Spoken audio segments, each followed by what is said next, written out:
और एरर्स के बारे में पढ़ा था। वैसे चैप्टर का नाम याद है? Some basic analytical chemistry. नहीं, मतलब मेरा चैप्टर है some basic concept of chemistry, तो और ये जो है ना मराठी वाला में तो एनालिटिकल केमिस्ट्री। तो तुम्हारे टेक्स्ट बुक में ऐसा कोई लेसन नहीं है जिसमें एनालिटिकल केमिस्ट्री है? नहीं, वो टॉपिक हटा दिया गया है। ओ, ऑलराइट, कोई बात नहीं, वो तुम्हें 12th में आ जाएगा, अभी पढ़ लेंगे तो तब काम आ जाएगा। तो आज हम एक काम करेंगे, we will finish this lesson today. और जैसे मैंने कहा था पिछली बार, आप लोग इसका टेक्स्ट बुक पढ़ के आराम से इसके प्रॉब्लम सॉल्व करें, और उसके बाद हम इसका वापस से एक बार सिर्फ प्रॉब्लम का डिस्कशन करेंगे।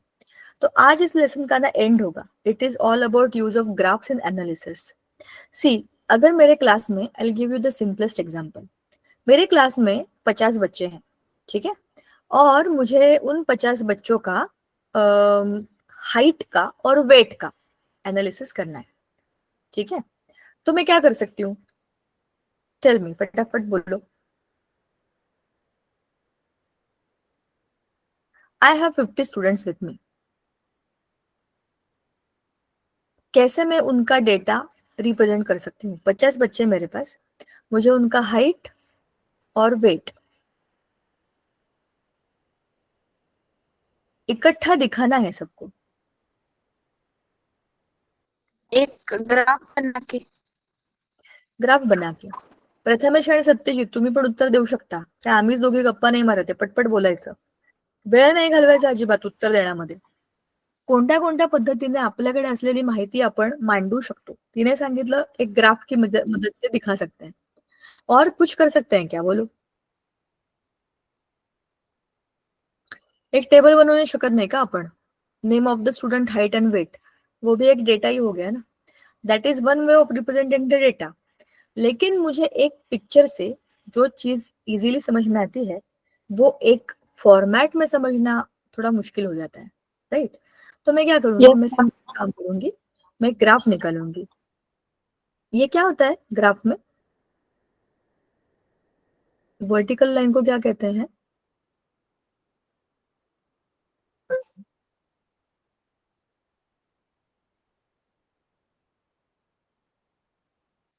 हिंदी में मैम? हिंदी में बोलो या फिर इंग्लिश में बोलो? वर्टिकल, ऊर्ध्वाधर, ऐसे कुछ बोलते हैं।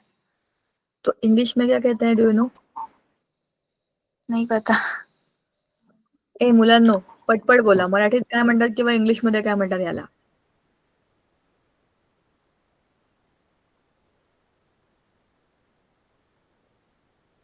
चलो, इसको कहते हैं एक्सेस, या फिर हिंदी में आय थिंक इसको कहते हैं अक्ष, ठीक आहे. मराठीमध्ये पण आपण अक्ष म्हणतो, अक्ष. ओ एक्स आणि ओ वाय हे दोन अक्ष आहेत, और ओ है उसका ओरिजिन. अब मेरे पास 50 बच्चों का डेटा है, तो मैं क्या करूंगी, रोल नंबर वाइज 1, अच्छा I should draw actually correct line. तो मैं क्या करूंगी, सीधा सीधा सीधा उनकी हाइट को ड्रॉ करूंगी. फर्स्ट का ये है हाइट, सेकंड वाले का ये है हाइट, थर्ड वाला है वो, उसकी अप्रोक्सीमेट इतनी हाइट होगी, फोर्थ रोल नंबर का इतना हाइट है. ऐसे करते करते करते what I will do, I will have a graph. इसमें क्या है, roll number of the students. X axis पे मैंने क्या डाला है, रोल नंबर्स.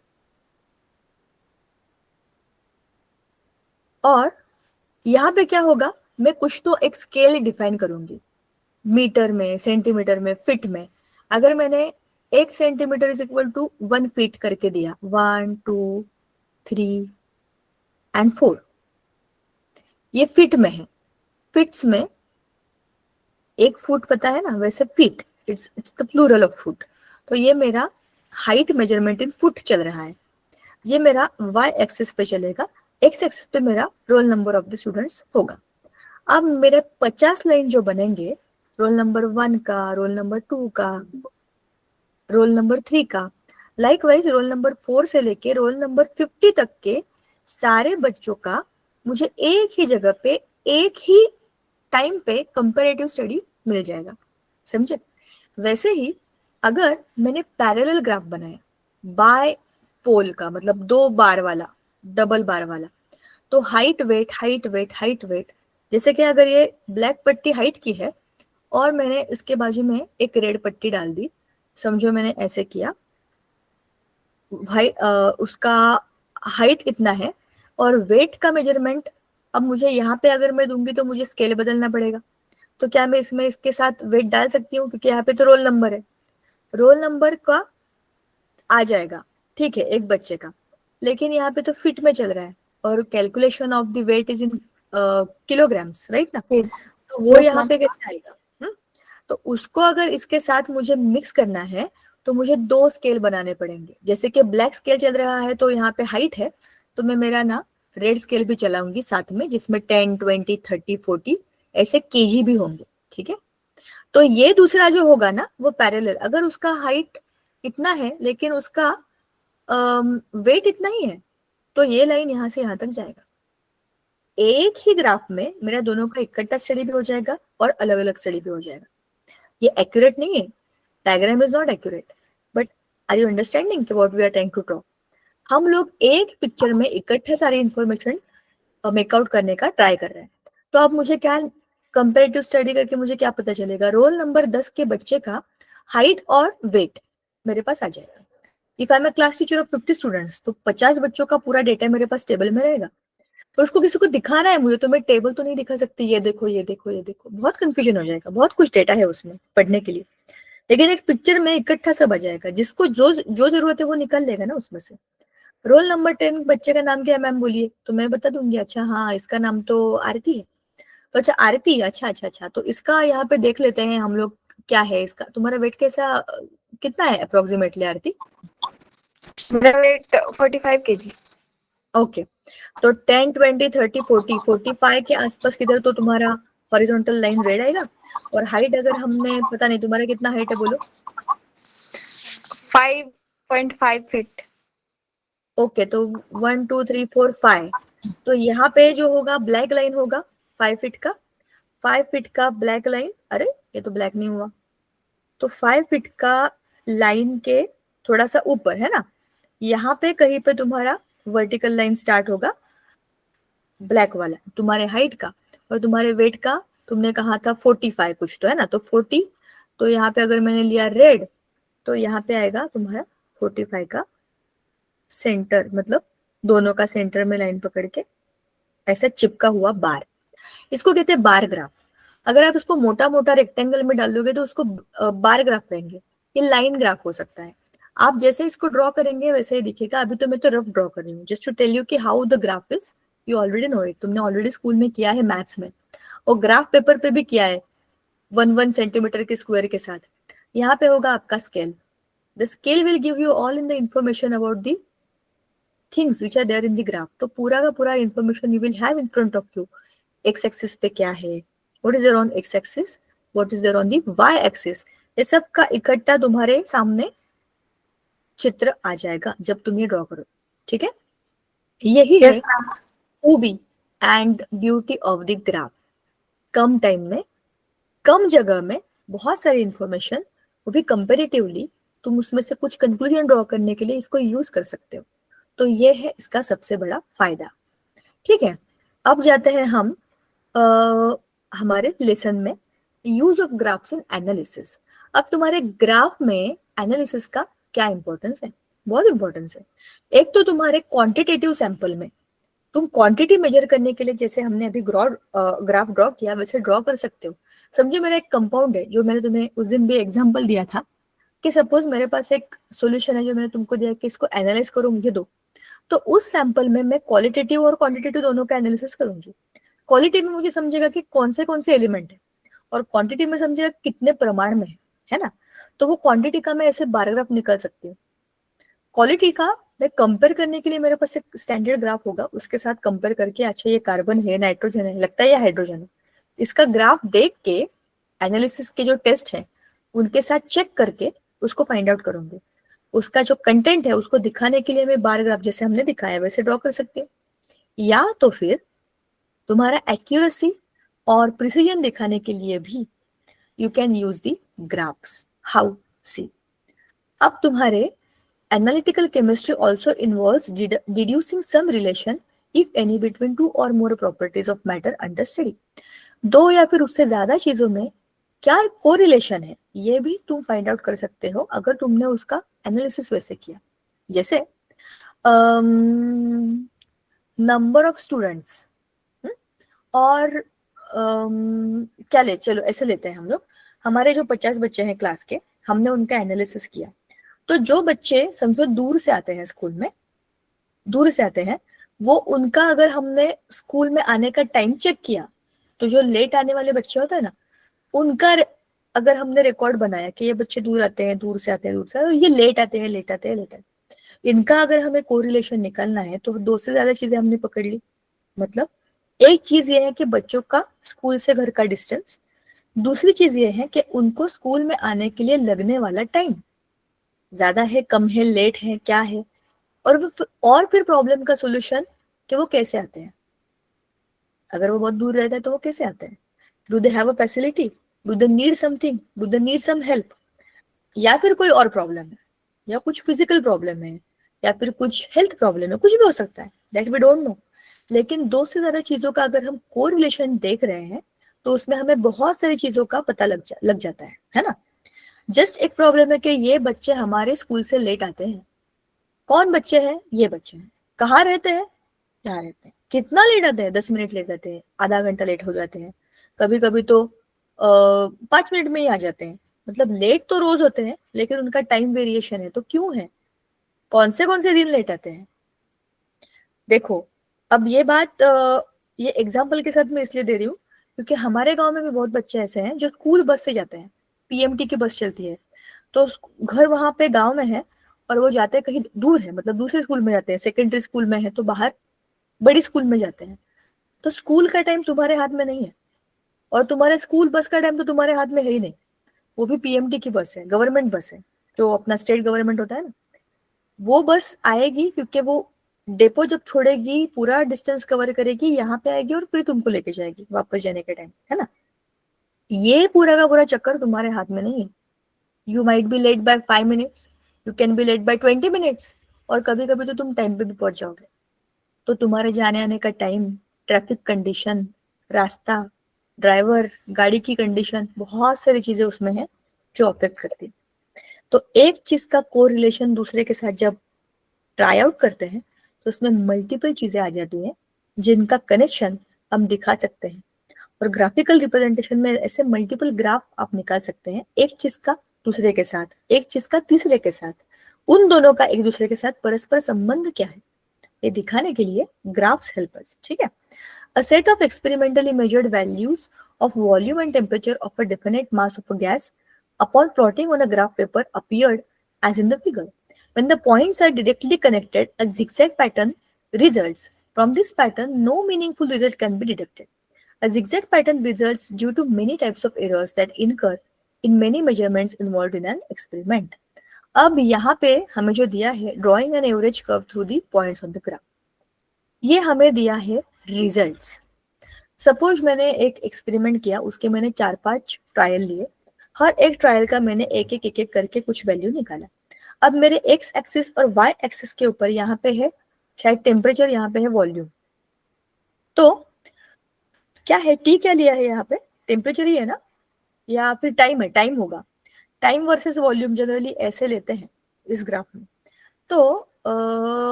दिया तो नहीं है पर वही होगा। तो हमने क्या किया, हमने यहाँ पे एक्स स्केल पे डाल दिया टाइम और वाई स्केल पे डाल दिया वॉल्यूम। लेट अस सी क्या है, या फिर टेम्परेचर होगा 10 डिग्री 20 डिग्री जो भी कुछ है। तो हमारे सैंपल्स में एक लीनियर पैटर्न आना चाहिए था, लेकिन आया जिगजैग पैटर्न। लेकिन आना चाहिए था ये वाला, ये आइडियल है, ये सेंटर से जा रहा है ना, तो हमारे सारे के सारे पॉइंट्स इसके ऊपर आने चाहिए थे, जो कि आए नहीं। और रियल लाइफ सिचुएशंस तो ऐसे ही होते हैं, जैसे कि हम एक्सपेक्ट करते हैं कि हमारा हर चीज, हर काम जो हम करें परफेक्ट हो, विदाउट एरर हो, पर क्या होता है, सच बोलो, नाही. सत्य बताव तू, सत्यशी तू पण सांग, असं कधी होतं का की तू म्हणतोस की माझं काहीच चुकायला नाही पाहिजे पण चुकतच। एक उदाहरण सांगा, सब लोग अपने अपने लाइफ का एक आज के पूरे दिन का एक मुझे बताओ एग्जाम्पल जिसमें तुमने सोचा की गलती नाही होगी पर हो गई. फटाफट. तुम्ही दोघांनी मला मराठीत सांगितलं तरी चालेल. पटकन बोलायचं, एवढा वेळ नाही घालवायचा. सत्यजित आणि प्रथमेश, पटकन.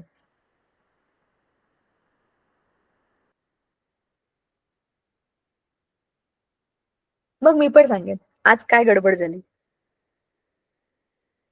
आरती तुम्हें कुछ बोलना है, तुम पहले बोलो. वैसे ये लोग बहुत सोचते हैं बोलने से पहले. शायद ये लोग पॉलिटिक्स ज्वाइन करेंगे. बोलो. आज कल मेरे स्कूल में टेस्ट है, तो हम सोचे थे कि जो मेरा केमिस्ट्री का कल टेस्ट है, तो सारे 1 चैप्टर बस पढ़ा ही हुआ है, तो उसका रिवीजन पूरा कर लेंगे. बट हमको साइकिल बनवाने जाना पड़ा, तो दुकान दूर है थोड़ा, तो नहीं हो पाया. मतलब तुम्हारा जो टाइम तुमने बनाया था कि ये मैं पढ़ाई के लिए यूज करूंगी, तो वहां पे यूज ना होके तुम्हारे साइकिल के काम में आ गया. तो इसका मतलब है कि वो, लेकिन वो तुम्हारी गलती नहीं है, वो तो सिचुएशन वैसी है. गलती चाहिए मुझे, गलती कि मैंने कुछ और सोच के कुछ किया पर वो हो कुछ और गया. इसमें तो मेरी मिस्टेक है, काइंड ऑफ थिंग्स. ये इसमें तुम्हारी गलती नहीं है, ये तो सिचुएशन वैसी है. हम कभी कभार ऐसी गलती कर लेते हैं कि हम सोचते कुछ है पर हो जाता कुछ और ही है. ए पटकन बोला रे तुम्ही दोघं. काय आमच्या दोघींच्या गप्पा ऐकायला बसलात का तिकडे तुम्ही. तुम्ही पण काहीतरी करता ना दिवसभर आयुष्यामध्ये, पटपट बोला काय काय करता ते. प्रथमेश.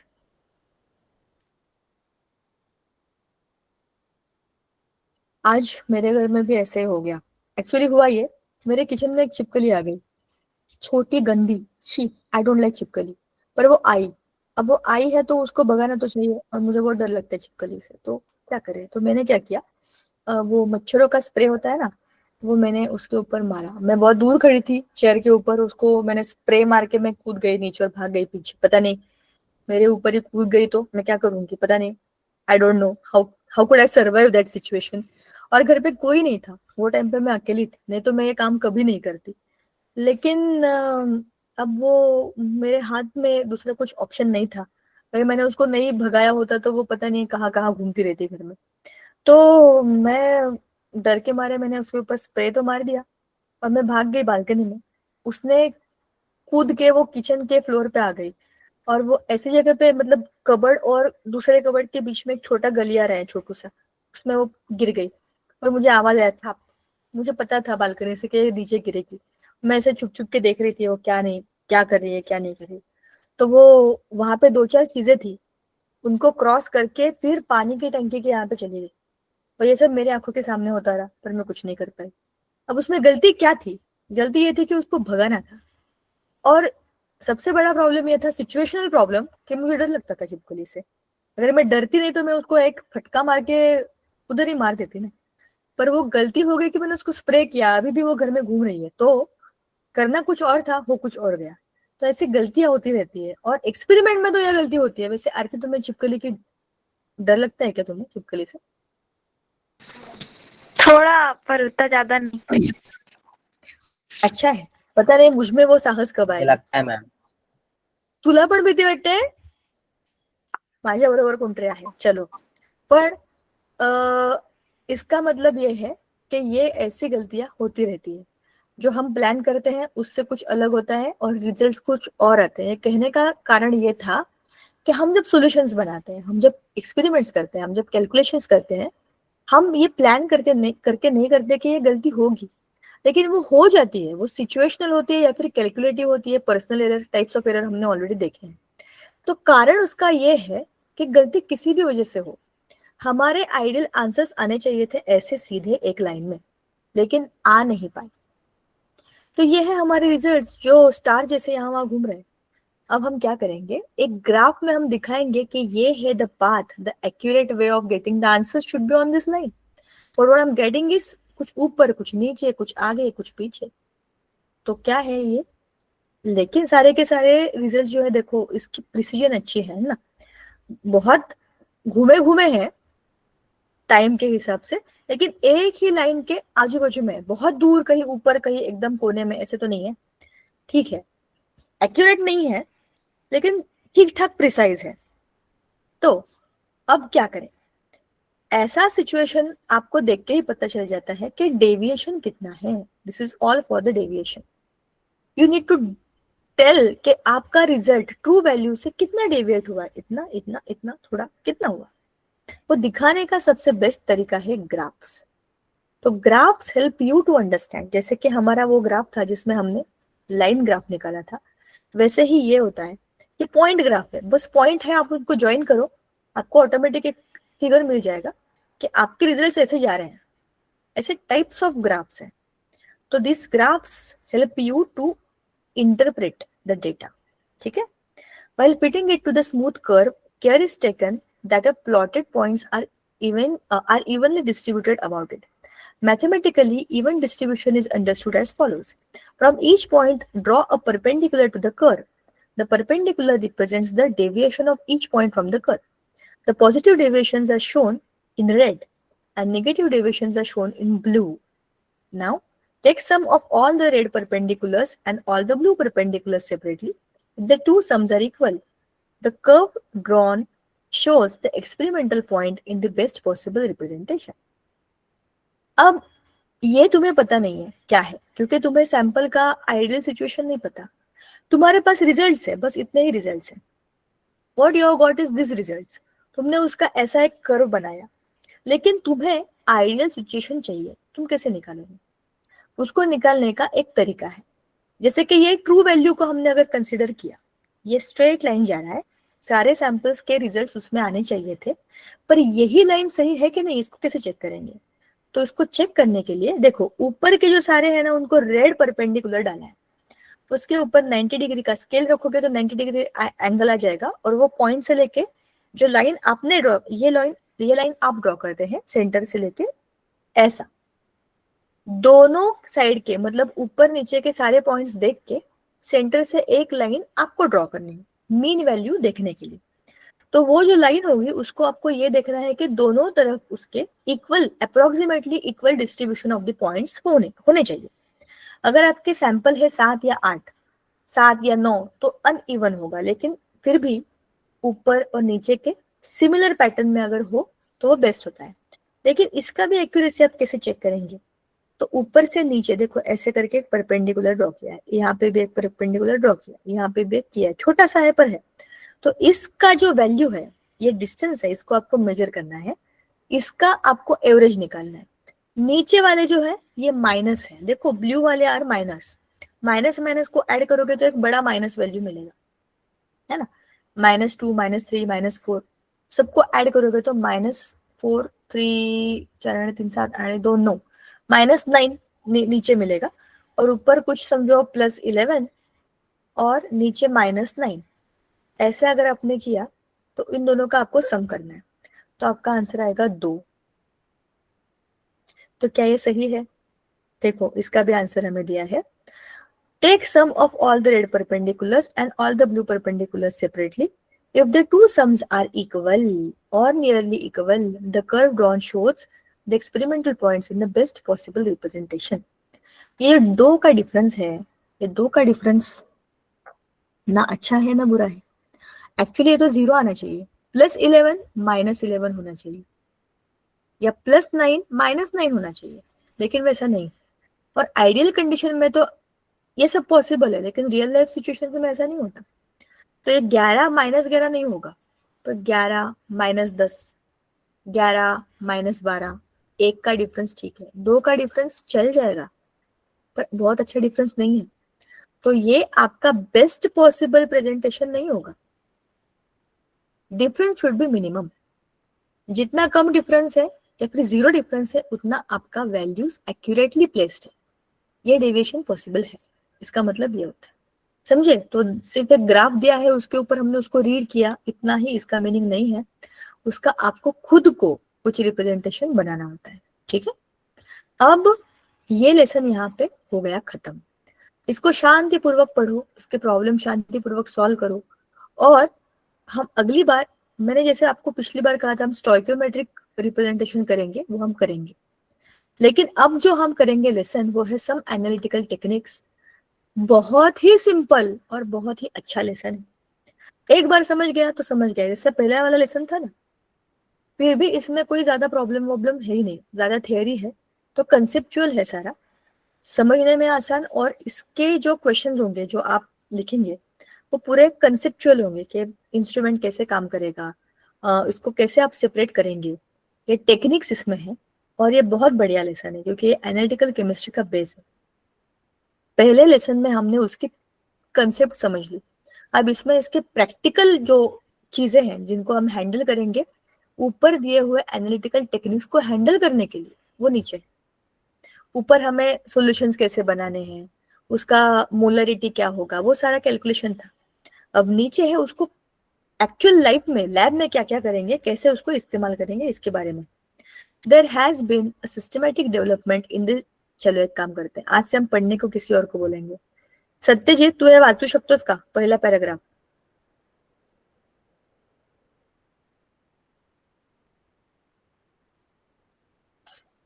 काय माहिती हा कुठे असतो? Prathamesh, Yes, ma'am. हा फर्स्ट इंट्रोडक्शनचा पॅराग्राफ वाच बरं जरा तू. Yes.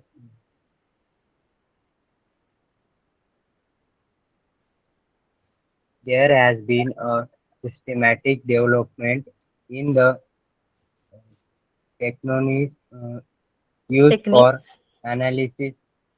analysis of chemical substance. In this chapter, we are going to look into basic analytical technique, namely namely purification, verification, purification, and substantiation separation techniques. technique, techniques. Chemical substances occur in nature in impure impure stage, also impure stage, also when substances synthesised in the laboratory. Ma'am मेरे को screen screen दिसते? Screen नहीं दिख रही ma'am. थांब, मोठं करूया आपण अजून. आता दिसतंय का? Yes ma'am. No ma'am. थांब थांब जरा थोडस खाली घेते. कोण नो मॅम म्हणते? चला वाचा. Namely purification and separation techniques, chemical substances occur in nature in impure stage. Also, when synthesized in the laboratory, they are obtained in crude and impure form. Before investigating their composition, Prathamesh वाचा. कॉम्पोजिशनच्या पुढे. And properties is it is all to obtain Obtain them in the form methods of purification and purification, separation of impound compounds, depend compound depend on the difference in their physical properties. बरोबर, अगदी बरोबर. चला, आज थोडासा वेगळा प्रयोग करून बघितला. मीच वाचत असते, मीच बोलत असते. तुम्ही जरा मधनं मधनं वाचलात ना की तुम्हाला पण वाटेल की तुम्ही पण अभ्यास करताय, नाहीतर मीच सगळा अभ्यास करेन आणि मीच परत 12वीत जाईन, असं नको व्हायला. See, there has been a systematic development in techniques used for analysis of chemical substances. जो केमिकल सब्सटेंसेस हमारे पास हैं, उनका एनालिसिस करने के लिए जो डेवलपमेंट हुआ टेक्निक्स को बनाने का. जैसे कि अगर हमने, चलो इस सवाल का जवाब तुम लोगों को देना है. अगर मेरे पास पानी है और उसमें मैंने नमक डाला, उसको मिक्स किया, अब मुझे नमक को पानी से अलग करना है, तो मुझे क्या करना पड़ेगा?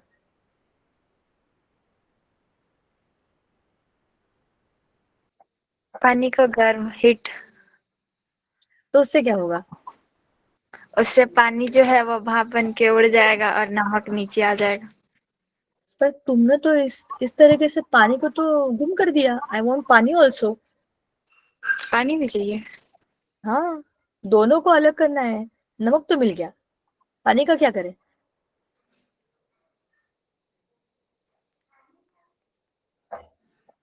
वो एनोड और कैथोड वो सब का नहीं पता। नहीं, जो भाप जमा हो गई है ना ऊपर, उसको कहीं और कलेक्ट कर लूंगी ना मैं। सी, तो ऑलरेडी आधा बताया था कि पानी को मैंने गर्म किया तो उसकी भाप बन जाएगी, वो ऊपर उड़ जाएगा। उसमें से दो चीजें अलग तो हो जाएंगी, एक मिल गया लेकिन एक तो उड़ गया ना, उसको भी चाहिए ना मुझे वापस लेना, उसको टेस्ट करना होगा। तो क्या करूंगी मैं, उसको कहीं और इकट्ठा कर लूंगी। इसको एक सेटअप करना पड़ेगा। इसका मतलब ये है कि मुझे ऐसे कुछ इंस्ट्रूमेंट्स बनाने पड़ेंगे जिसमें ऑटोमेटिक ये काम हो जाए। बस उसमें पानी और नमक ही क्या, और कोई भी अगर मैं सॉलिड लिक्विड लूं और उसको ऐसे अलग करने का ट्राई करूं तो वो हो जाना चाहिए। ये चेक करने के लिए भी वो इंस्ट्रूमेंट मुझे मदद करेगा कि इन दोनों चीजों को अगर मैंने मिक्सचर बनाया तो वो अलग होगा कि नहीं होगा। तो सेटअप बनाना यानी टेक्निक बनाना, सही है ना। जैसे हम लोग गेम में कुछ टेक्निक बनाते हैं, सामने वाले बंदे को कैसे हराना है, तो वो टेक्निक है। और वो कब आता है, खेल खेल के ही आता है। तो ऐसे ही जो केमिकल एनालिसिस का गेम चल रहा था पहले, उसमें इन लोगों ने बहुत सारे ट्रायल्स एंड एरर किए। इंस्ट्रूमेंट बनाने की जरूरत कैसे पड़ी, कौन सी चीजों को क्या इंस्ट्रूमेंट यूज करना है, ये सब उनके खेल खेल में ही सामने आया। ओनली द थिंग इज, वो बहुत सीरियसली खेल रहे थे। उनमें से उन्हें कुछ चाहिए था जस्ट टाइम पास करने के लिए, चलो लैब में जाके आते हैं, ऐसा नहीं था। Let us do it and crack it, ऐसा वो सोच था। इसीलिए वो उन्होंने करके देखा, उसमें से जो उन्हें समझा उससे ये सारी टेक्निक्स सामने आई। और आज तो हम उसके ऊपर बहुत ज्यादा रिसर्च कर रहे हैं। और अभी तो हमारे पास इतनी सारी इंफॉर्मेशन है, एआई भी हमारे साथ है, लेकिन ये सब एक जगह पे है। जो सबसे पहले शुरू हुआ किसी की मदद के बिना, सोचो उसने क्या क्या किया होगा, कितना कितना पढ़ाई करके, कितनी कितनी गलतियां करके चीजों को सुधारा सुधारा होगा, है ना। तो ये है एनालिटिकल केमिस्ट्री का सबसे ब्यूटीफुल पॉइंट, कि ये तुम्हें कैसे समझेगा कि ये techniques over a period of time develop हो रहा है। अब chemical substances occur in nature in impure form.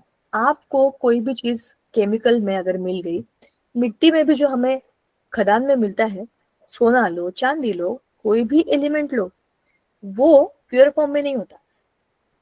Air is also mixture of gases, वो भी कोई प्योर एलिमेंट का ये चल रहा है, वो चल रहा है, वो चल रहा है, ऐसे गैसेस घूम नहीं रहे तुम्हारे आजू बाजू में। It's all mixed. तुम्हें उनको अलग करना है, तुम्हें उनको इन्वेस्टिगेट करना है, और तुम्हें उनके ऊपर काम करना है। इसीलिए मेथड्स ऑफ प्यूरिफिकेशन और सेपरेशन दोनों बहुत क्रुशियल रोल प्ले करते हैं किसी भी एनालिसिस में। Now purification of solids.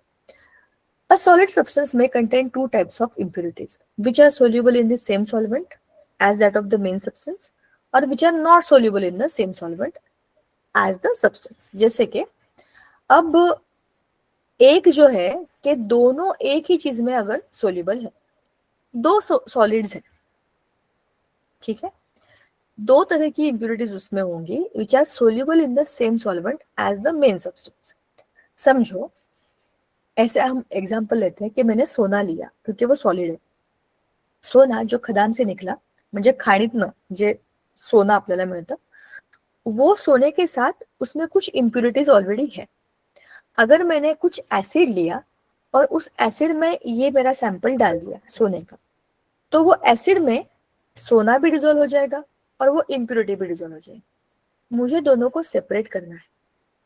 दोनों को इकट्ठा उसमें डिजोल्व करा के क्या मुझे और कोई टेक्निक यूज करनी पड़ेगी जिससे 100 इसमें अभी सॉल्यूशन में आ गए, दोनों के दोनों सोना और दूसरा इम्प्यूरिटी, दोनों को अब अलग करने के लिए मुझे कुछ और करना पड़ेगा, ठीक है। तो ऐसे तरह की जो इम्प्यूरिटी है कि जो मेन सब्सटेंस क्या है यहाँ पे सोना, उसके साथ आई हुई जो इम्प्यूरिटी है, दोनों के दोनों एक ही चीज में सोल्यूबल है, जैसे समझो कि एसिड। और दूसरा है which are not soluble in the same solvent, जैसे सोना और मिट्टी, इन दोनों को अगर मैंने पानी में डाला, पानी में क्या होगा, सोना वैसे के वैसे रहेगा, लेकिन मिट्टी पानी में घुल जाएगी, नीचे नीचे जमा हो जाएगी। उसके अंदर सोना भी रहेगा, लेकिन उसको आप फिल्टर कर सकते हो, उसको कुछ अलग कर सकते हो, क्योंकि वो पानी में डिजोल्व नहीं हुए, दोनों के दोनों अलग हो गए। इजीली मैंने उसको दूर कर दिया। ये तो है फिजिकल सेपरेशन। अगर सेम सॉल्यूशन में वो सोल्यूबल है, ऐसी अगर कोई इम्प्यूरिटी है, जैसे कि वो उस सोने के साथ समझो सॉल्ट भी आ गया, है ना, जमीन के नीचे सॉल्ट भी हो सकता है, तो कोई दूसरा सॉल्ट है जो पानी में डिजोल्व हो रहा है, तो वो ऑटोमेटिक पानी में डिजोल्व हो जाएगा। पानी अगर मैं अलग कर दूं तो मुझे सिर्फ गोल्ड मिलेगा, ठीक है ना। ऐसे दो तरह की अलग अलग टाइप की इम्प्योरिटीज होती है। The second type of impurity can be separated very easily using the suitable solvent to dissolve the main compound when the impurities remain undissolved and can be separated by a simple process called as filtration. अब इसका एक general example हमारे घर पे चाय बनती है वो है। अब इसका आंसर मुझे तुम में से कोई तो देगा, चाय कैसे बनाते हैं, टेल मी। बनती है ना तुम लोगों के घर पे चाय, बोलो। Yes ma'am. चाय कैसे बनाने बनाते के लिए सबसे पहले उसमें क्या क्या लगता है वो जानना है। तो जैसे कि दूध, पानी, चाय पत्ती, चीनी और पतीला और गैस।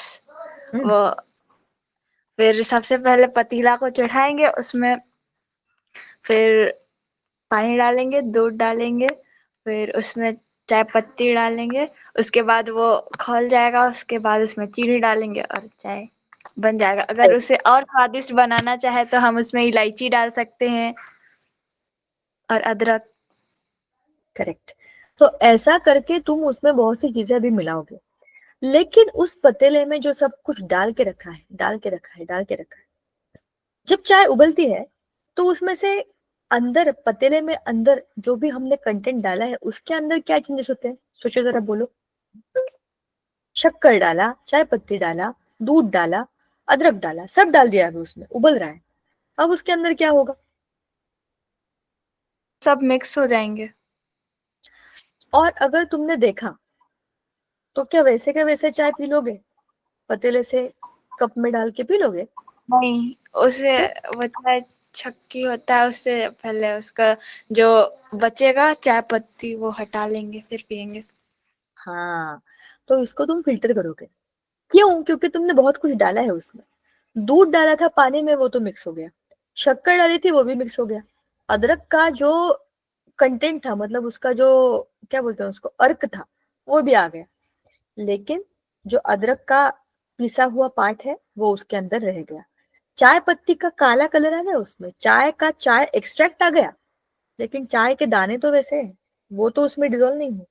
अब चाय पियेंगे अगर वैसी की वैसी पतीली से डाल के डायरेक्टली कप में लिया और पी लिया, तो वो सब कुछ हमारे मुंह में चला जाएगा और वो अच्छा नहीं लगेगा। इसके लिए हमने क्या किया, छन्नी बनाया, उसमें से उसको हमने फिल्टर किया।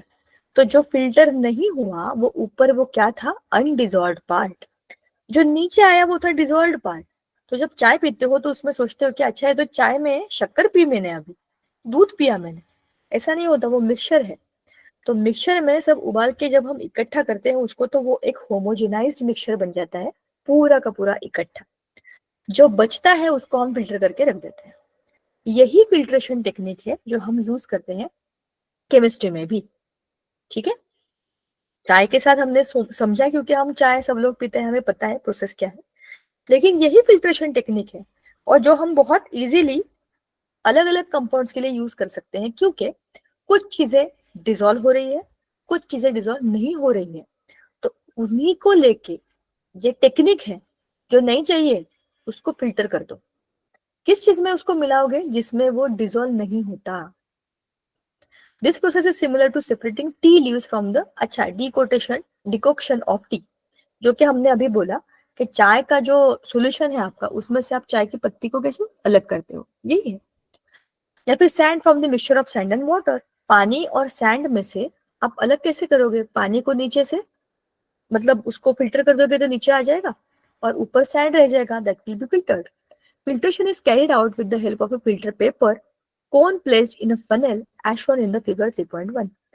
This is exactly similar to अपना चाय का पत्ती।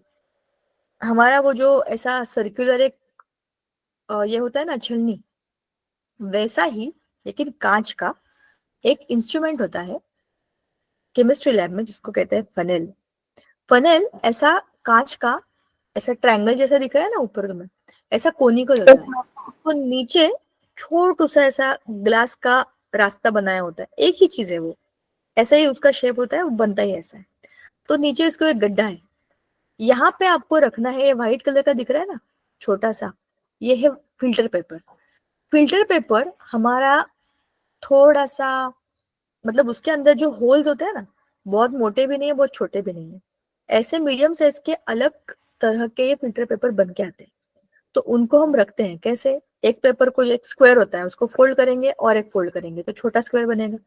छोटे स्क्वायर में 3 पार्ट एक जगह पे, एक पार्ट एक जगह पे, ऐसे करके उसमें डालते हैं, ऊपर से अपना सोल्यूशन डाल देंगे।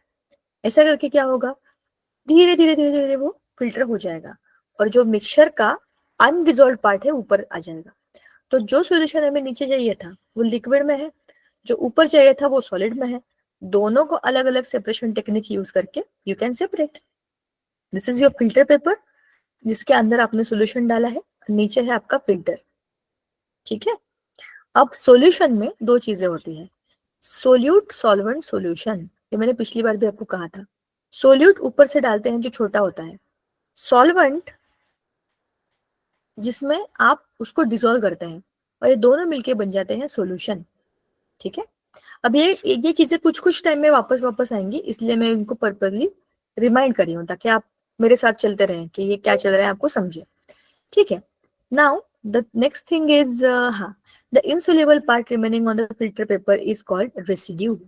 इसको रेसिड्यू कहते हैं, जो ऊपर चाय बचती है ना, चाय पत्ती, उसको रेसिड्यू कहेंगे। और ये नीचे आया हुआ लिक्विड है उसको कहेंगे फिल्ट्रेट। अब कल तुम्हारे घर में जब चाय बनेगी तो बोलना मुझे फिल्ट्रेट दो, रेसिड्यू फेंक दो। तुम्हारे घर के लोग बोलेंगे ये क्या बकवास कर रहे हो तुम, तो कहना नहीं नहीं बकवास नहीं, तो केमिस्ट्री है, ये कल ही पढ़ा है हमने। फिल्ट्रेट दो, रेसिड्यू फेंको, इसका मतलब यही है कि जो नीचे आया है उसको पीना है, जो ऊपर है उसको यूज नहीं करना है। ठीक है, now filtration under suction. Okay, ये जो आपने देखा यहाँ पे डायग्राम, इसमें क्या है ना, ये नेचुरल फिल्ट्रेशन है, ये अपना अपना धीरे धीरे धीमी गति से चलता रहता है, एक ड्रॉप एक ड्रॉप एक ड्रॉप एक ड्रॉप। लेकिन अगर आपने इस सेटअप में एक जगह पे इनलेट डाला और वहां पे सक्शन बनाया, वैक्यूम क्रिएट किया, तो क्या होगा, air pressure is low here और ऊपर लिक्विड प्रेशर है, एयर प्रेशर है, तो फटाफट फटाफट फटाफट फटाफट फिल्टर हो जाता है। इसे कहते हैं फिल्ट्रेशन अंडर सक्शन। यही है, देखो बीकर है, लेकिन इस बीकर को एक जगह पे आउटलेट बनाया है। अब सोचो जो इंस्ट्रूमेंट बनाया, मैंने आपको कहा था ना वो खेल खेल में बनाया है, and the game was chemistry. तो पहला जो ये करके देखा इसमें बहुत टाइम लगा, तो इतना हर बार टाइम देना पॉसिबल नहीं होता। हर एक एक्सपेरिमेंट में अगर आप वेट करते रहेंगे तो कैसे चलेगा काम। तो ये प्रॉब्लम सॉल्व करने के लिए अलग इंस्ट्रूमेंट ही बनाया। अब इस बीकर में इधर कोने में हमने डाल दिया एक छोटा सा पाइप, इसके साथ कनेक्टेड होता है, इसको डाल दिया एक ट्यूब, रबर का ट्यूब, और उसको मशीन से अटैच कर दिया, जो है आपका सक्शन पाइप, वो एयर खींच लेता है। तो इसकी एयर जब खींचेंगे तो ऊपर बहुत ज्यादा प्रेशर बनेगा और नीचे लो प्रेशर है ना, तो फटाफट फटाफट फटाफट फिल्टर हो जाएगा। और इस काम को अगर आपको 20 मिनट लग रहे हैं तो इसको आपको 2 या 3 मिनट में आपका काम खत्म भी हो जाएगा। तो सोचो कि कितना टाइम बचता है।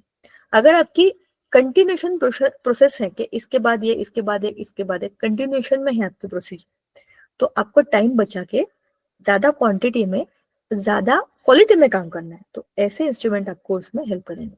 ठीक है, अब नीचे जाते हैं, क्रिस्टलाइजेशन। ओके, ये एक्सपेरिमेंट आपका होमवर्क है, ये आपको करना है।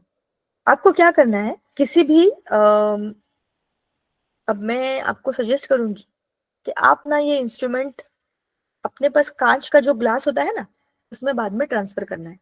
तो आपको क्या करना है, सबसे पहले कोई भी स्टील का ग्लास लो, वो सबसे अच्छा चीज है जिसमें कुछ हार्म नहीं है, मतलब फूटेगा टूटेगा नहीं। कांच वाच की चीजें हम लोग एक्सपेरिमेंट के लिए घर पे नहीं लेंगे। जो लैब में होता है वो बोरोसिलिकेट ग्लास है, उसको कितना भी आप गर्म करोगे वो फूटेगा नहीं। हमारे घर में कांच के जो बर्तन है, ग्लास ग्लास, ये वो बोरोसिलिकेट नहीं है, उनके ऊपर कृपया करके कोई भी प्रयोग ना करें। तो हम क्या करेंगे, हम लोग लेंगे एक स्टील का ग्लास, इसमें हम मेजर करके पानी डालेंगे। तुम मेजर करो, तुमको कैसे मेजर करोगे वैसे पानी को, how will you measure water. तुम्हारे घर में क्या है मेजरमेंट करने के लिए, स्केल, नॉर्मल स्केल है, हाइट मेजर नहीं करनी है ना, वॉल्यूम मेजर करना है। वैसा कुछ नहीं। सबके घर में होता है एक चीज, जिसको हम पसंद नहीं करते लेकिन पीना तो पड़ता है, तो वो कड़वा भी होता है, और जब हम बीमार होते तो देते ही हैं डॉक्टर। सोचो, इतने सारे हिंट दिए हैं। दवाई। काय काय रे म्हणालास, काय म्हणालास? कारले. ए, तू आजारी असतो तर डॉक्टर काय तुला कारलं देतात का? औषध. औषध?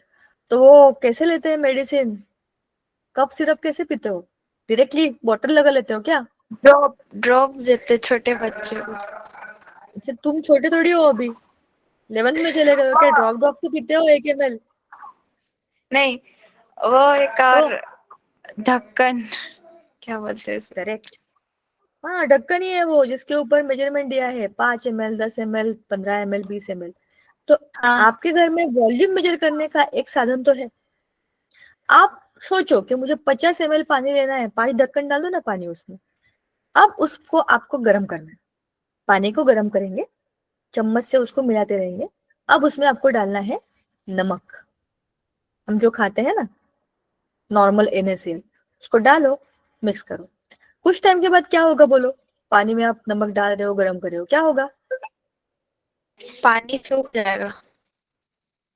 नहीं नहीं, उसको इतना सुखाना नहीं है, बस उसको मिक्स करना है और गैस चलाते रहना है उसमें। तो क्या होगा? आपका नमक क्या हो जाएगा पानी में? घुल जाएगा। हम्म जैसे ही नमक घुलता है और एक चम्मच डाल दो, फिर उसको मिक्स करो, फिर से घुल जाएगा और एक चम्मच डालो। ऐसा करते करते एक सिचुएशन आएगा जब आपका नमक उस पानी में मिक्स नहीं होगा। अब भर भर के नहीं डालना है, जब तुम्हें 1-2 चम्मच तुमने डाल दिया तब उसके बाद आधा चम्मच, आधा चम्मच, उसका आधा, उसका आधा करते करते उसको आपको पूरा डिजोल्व करना है। एक टाइम ऐसा आएगा जब उस पानी में आप और नमक नहीं डाल सकते, वो पानी पिएगा ही नहीं अभी नमक, बोलेगा बस मेरा पेट भर गया, आप कुछ डालो मत। तो नया आने वाला नमक उसमें डिजोल्व नहीं होगा। वो है आपका सैंपल। वो पानी वैसे का वैसे आपको रखना है धूप में। ये प्रयोग आज आप करेंगे और मुझे बोलेंगे अगले हफ्ते के उसका क्या हुआ।